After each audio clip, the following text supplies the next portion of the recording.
Hello बच्चों, कैसे हैं आप लोग। उम्मीद है मस्त होंगे।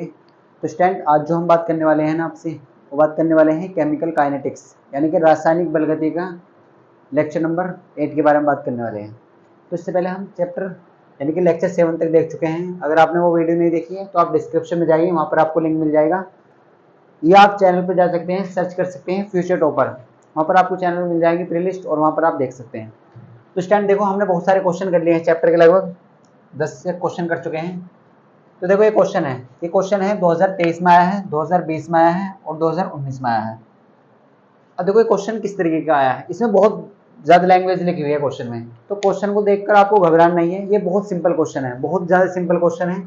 सेम उसी तरीके क्वेश्चन जैसे हमने क्वेश्चन किए हैं, इसमें थोड़ी सी चीज़ें एक्स्ट्रा लिखी हुई हैं। तो आपको ये ज़्यादा चीज़ें से घबराना नहीं है, केवल क्वेश्चन की लैंग्वेज को समझना है।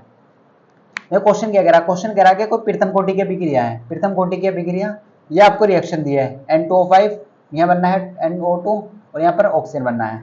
तो इसमें क्या कह रहा है, 318 केल्विन पर N2O5 की जो प्रारंभिक सांद्रता है ना, वो कितनी है 1.20 गुना 10⁻⁻2 मोल पर लीटर थी। इसमें कहीं मोल पर लीटर थी, जो 60 मिनट बाद कितनी हो चुके हैं 0.60 गुना 10⁻⁻2 हो चुकी है, मोल पर लीटर हो चुकी रह गई।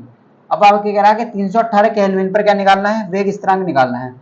अब देखो ये टेम्परेचर का यूज हो रहा है यहाँ पर 318 केल्विन, ये कुछ नहीं है, केवल आपके डराने के लिए है। क्योंकि अगर हम प्रथम कोटि की अभिक्रिया की बात करें, तो प्रथम कोटि की अभिक्रिया की बात करते हैं तो इसका फॉर्मूला होता है सर K बराबर 2.303 upon T log A upon A-x। Sir हमें प्रथम कोटि का अभिक्रिया का वेग स्थिरांक चाहिए, तो हमें केवल किस चीज से लेने देना है, हमें केवल T चाहिए, हमें A चाहिए और A-x चाहिए। तो ये सब चीजें एक्स्ट्रा हैं, बस ये लैंग्वेज है क्वेश्चन की, आपको बहुत अच्छे समझना है क्वेश्चन को। आपको क्वेश्चन में टाइम चाहिए, अगर आपको K निकालना है तो आपको T की वैल्यू चाहिए, आपको A की वैल्यू चाहिए और A-x की वैल्यू चाहिए, तब आप K आसानी के साथ निकाल सकते हैं। देखो सब कुछ क्वेश्चन में गिवन है, देखो आप बहुत ध्यान से देखें तो ये क्या है, ये बोला प्रारंभिक सांद्रता। क्या कह रहा है, प्रारंभिक सांद्रता वो कितनी है सर 1.20 गुना 10⁻⁻2 मोल पर लीटर। ये सांद्रता की जो यूनिट होती है मोल पर लीटर होती है, आप यहाँ से पहचान सकते हैं। आगे कह रहा है जो टाइम है ना 60 मिनट बाद सांद्रता कितनी हो जाती है 0.60 गुना 10⁻⁻2 मोल पर लीटर रह गई, यानी कि बची हुई है, रिमेनिंग है। 318 केल्विन पर वेग स्थिरांक निकालना है आपको। तो क्वेश्चन में कुछ नहीं है, केवल आपको वैल्यू लिख लेनी है जो भी आपको क्वेश्चन में गिवन है, और आपको डायरेक्ट वैल्यू पुट कर देनी है। तो देखो कैसे करते हैं क्वेश्चन को। अगर हम बात करें आपसे, आपको क्वेश्चन में गिवन क्या है, सबसे पहले ये देखना है आपको क्वेश्चन में गिवन क्या है। तो अगर हम इसके सॉल्यूशन की बात करें ना आपसे, अगर हम आपसे सॉल्यूशन की बात करें तो आपको क्वेश्चन में गिवन क्या है, आप ये देखिए आपको क्वेश्चन में गिवन क्या है सर। तो अगर हम गिवन की बात करते हैं तो गिवन हमें क्या क्या है, सबसे पहले आप ये देखिए हमने कैसे किस तरीके से सीखा है। अगर हम आपको सिंपल लैंग्वेज में समझाएं तो कुछ इस तरीके से हमने सीखा था कि ए कोई अभिकारक और पी कोई प्रोडक्ट है। तो जो ए होती है ना वो होती है प्रारंभिक सांद्रता, बिल्कुल सर। तो प्रारंभिक सांद्रता कितनी दी है सर इसमें 1.20 गुना 10⁻⁻2 मोल पर लीटर। देखो लिख लेते हैं, ए की वैल्यू आपको क्वेश्चन में कितनी दी है सर 1.20 गुना 10⁻⁻2 मोल पर लीटर। ये आपको क्वेश्चन में प्रारंभिक सांद्रता दी गई है। अब ये आगे कह रहा है कि जब 60 मिनट बाद, तो टाइम कितना हो चुका है सर 60 मिनट, कितनी हो चुकी है 60 मिनट हो चुकी है, टाइम कितना हो चुका है 60 मिनट। तो जो सांद्रता है वो कितनी हो चुकी है 60 मिनट बाद 0.6 गुना 10⁻⁻2 मोल पर लीटर रह गई। तो बची हुई सांद्रता कितनी है, वो रह चुके हैं A-x किसके बराबर हो जाएगा 0.60 गुना 10⁻⁻2 मोल पर लीटर। तो इतनी रहेगी टी समय बाद, यानी कि 60 मिनट बाद कितनी रह चुकी है सांद्रता, ये रह चुकी है 0.60 गुना 10⁻⁻2 मोल पर लीटर। देखो क्वेश्चन की लैंग्वेज बहुत बड़ी है, आप इस पर न जाए, केवल ये देखिए क्वेश्चन में आपको गिवन क्या और निकालना क्या है। तो आप इस पर फोकस करेंगे तो ये सिंपल बहुत क्वेश्चन है। अब हमें निकालना क्या है, वेग स्थिरांक निकालना है, किसका प्रथम कोटि की अभिक्रिया का। तो हम यहाँ पर क्या यूज करेंगे, प्रथम कोटि के अभिक्रिया का सूत्र यूज करेंगे। तो हम आपसे ऐसे लिखना है आपको, प्रथम कोटि की अभिक्रिया से, प्रथम कोटि की अभिक्रिया से सभी प्रथम कोटि का अभिक्रिया का क्या सूत्र होता है, ये होता है K बराबर, ये आपको मालूम है, ये आपको सबको याद होना चाहिए। देखो K बराबर 2.303 upon T log A upon A-x। आप सबको पता है T जो है वो टाइम है, A है प्रारंभिक सांद्रता, A क्या है सर, तो A है प्रारंभिक सांद्रता, इनिशियल कंसंट्रेशन क्या है, सांद्रता प्रारंभिक। अगर हम बात करें a माइनस एक्स तो ये रिमेनिंग यानी कि बची हुई। अब देखो आपके पास a की वैल्यू भी है क्वेश्चन में, आपके पास a माइनस एक्स की वैल्यू भी और t की वैल्यू भी है। अब आपको क्या करना है, केवल वैल्यू पुट करनी है। और वैल्यू पुट कैसे करेंगे आप, तो हम ऐसे कह सकते हैं सर k बराबर 2.303 तो ऐसे रहेगा, बिल्कुल सर। तो t की वैल्यू कितनी है सर, मिनट, t है 60 मिनट। अब आप ऐसा ना करना कि पहले मिनट को सेकंड में कन्वर्ट कर लें, आपको वैल्यू जिस चीज में दी जाती है ना तो आपको उसी में रखनी है। आपको वैल्यू जिस चीज में दी जाती है वो केवल उसी में रखनी है, वो आप केवल फिजिक्स में करेंगे, ऐसा केमिस्ट्री में नहीं करने। देखो तो 60 मिनट है तो आप 60 लिख दीजिए, मात्रक लिखना नहीं क्योंकि लास्ट में लिखना है। और यहाँ पर क्या है सर, लॉग, और a अपॉन a माइनस के एक्स। a कितना है सर, प्रारंभिक सांद्रता कितनी है, 1.20 गुना 10 की पावर माइनस के 2। तो 1.20 गुना 10 की पावर माइनस के 2 होते सर। अगर हम बात करें आपसे a माइनस एक्स की वैल्यू कितनी है, तो ये कितनी है 0.60 गुना 10 की पावर माइनस के 2। 0.60 गुना 10 की पावर माइनस के 2, ये है आपकी बची हुई सांद्रता। तो आपके पास क्या था क्वेश्चन में, जो भी वैल्यू थी आपने यहाँ पर लिख दी। अब बस आपको केवल क्या करना है, आपको केवल सोल्व करना है क्वेश्चन को। और सोल्व आप बहुत आसानी के साथ कर सकते हैं। देखो कैसे कर सकते हैं सोल्व, आप ये ध्यान से देखें, ये जो 0.60 है इसका डबल है, ये इसका कितना है, दुगुना है। अगर आप बात करते हैं ये, अगर आप पॉइंट से पॉइंट हटा दे तो ये 120 है और ये 60 है, तो 60 दूनी 120, या आप ऐसे कह सकते हैं ये 0.60 है और ये 1.20 है, तो ये इसका डबल है। अगर आप पहले पावर सोल्व कर लीजिए कि देखो 10 की पावर माइनस 2 से 10 की पावर माइनस 2 कट जाएंगी, ऊपर नीचे न्यूमिनेटर डिनोमिनेटर में जब पावर सेम होती है तो वो आपस में कैंसिल आउट हो जाती है। अगर आप इसे देखते हैं तो 60 दूनी होते हैं 120, कितना होते हैं 120, तो यहाँ पर कितना हो जाएगा, 2 आ जाएगा। कितना आ जाएगा, 2 आ जाएगा।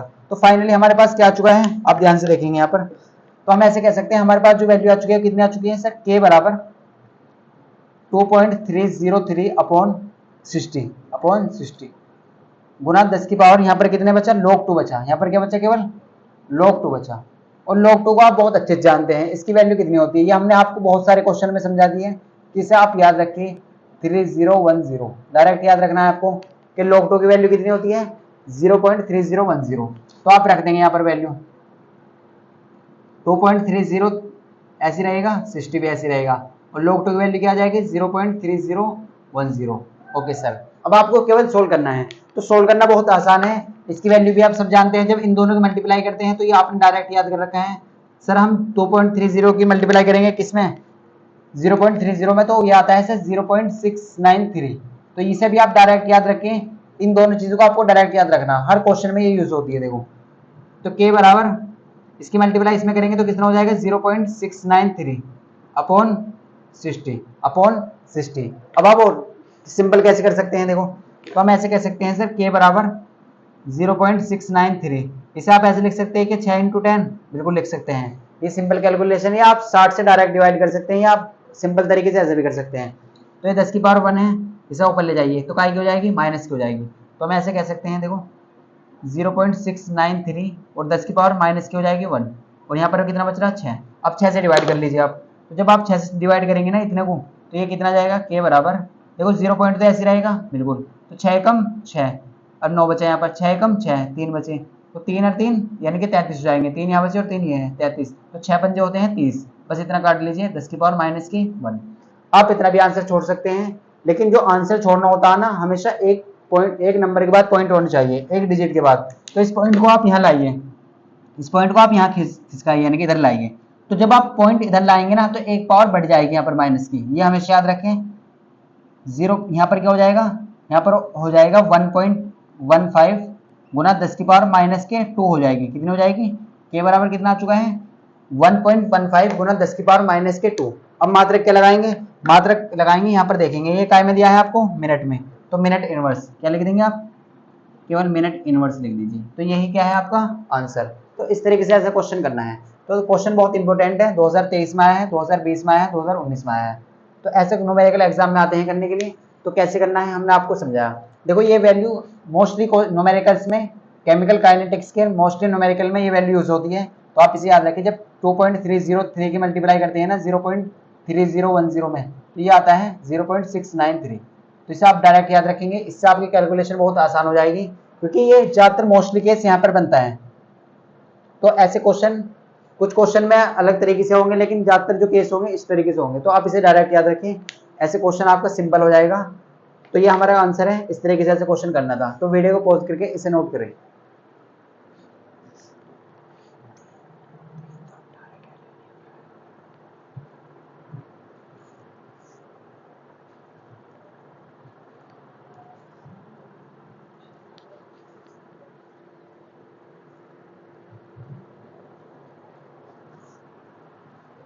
देखो स्टूडेंट, जब भी आपको ऐसा क्वेश्चन मिला है ना, तो आपको हमेशा क्वेश्चन समझना है कि क्वेश्चन में पूछा क्या। देखो बहुत सारी चीजें लिखी हुई है क्वेश्चन में, लेकिन ये एक्स्ट्रा है, इनका कोई यूज नहीं है। देखो आप कहेंगे यहाँ पर 318 क्या है सर, ये केल्विन 318 केल्विन बोला गया, ये रिएक्शन दी गई है, तो इसका केवल कोई यहाँ पर पर्पज नहीं है, क्योंकि हमें जो चाहिए ना, हमसे क्या बोला गया, वेग स्थिरांक, हमसे क्या बोला गया, वेग स्थिरांक। और हमें किसका वेग स्थिरांक निकालना, प्रथम कोटि की अभिक्रिया का।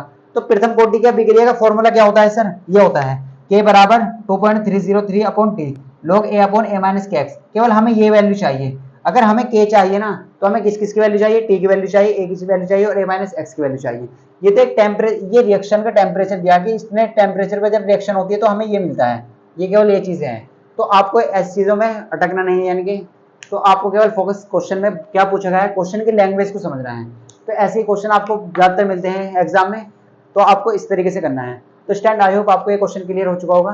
तो नेक्स्ट क्लास में हम बात करेंगे कुछ और क्वेश्चन की। अगर आपको कोई भी डाउट है तो आप कमेंट में पूछ सकते हैं।